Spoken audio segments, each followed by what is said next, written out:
Prouver un résultat. Prouver, démontrer ou montrer un résultat ou une propriété en mathématiques n'est pas facile. Voir sur une figure n'est pas suffisant, comme les illusions d'optique suivantes. Pour cette première figure, il semble que les lignes rouges soient bombées vers le centre.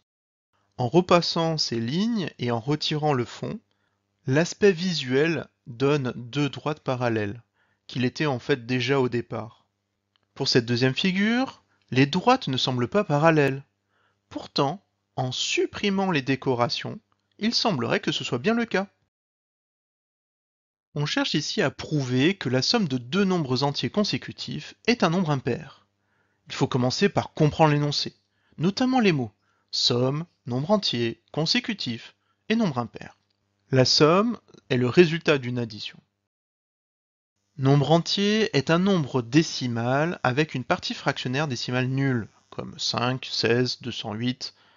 Consécutif signifie que les nombres entiers se suivent, comme par exemple pour 16 et 17. Enfin, pour nombre impair, c'est le contraire de nombre pair.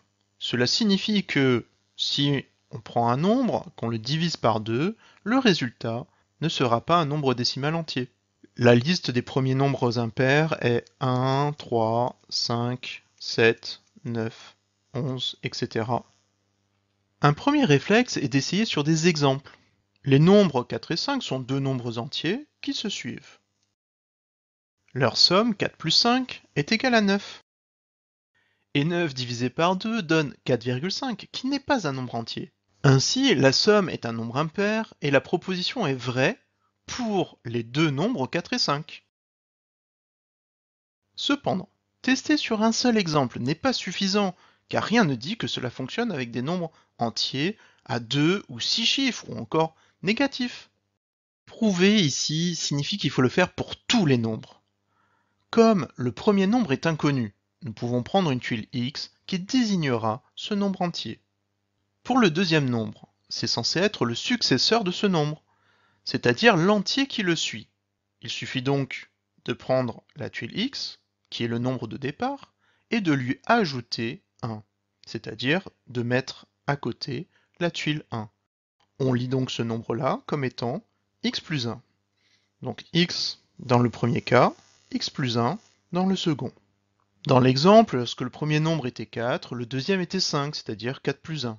Il faut à présent réunir ces deux nombres, c'est-à-dire le nombre x et le nombre x plus 1. Ainsi, x plus 1 est égal à 2x plus 1. Pour montrer que ce n'est pas un nombre pair, il suffit de montrer qu'il n'est pas divisible par 2. Or, il y a deux tuiles x. Il est donc possible de les partager en deux équitablement et d'obtenir à chaque fois un nombre entier, puisque à la base, le nombre x est un nombre entier. Cependant, il reste une tuile 1, qu'il n'est pas possible de partager en deux tout en conservant un nombre entier. Cela signifie que cette proposition est vraie. Une autre façon est de voir 2x comme étant un nombre pair. En effet, on peut le partager en deux et obtenir à chaque fois un nombre entier.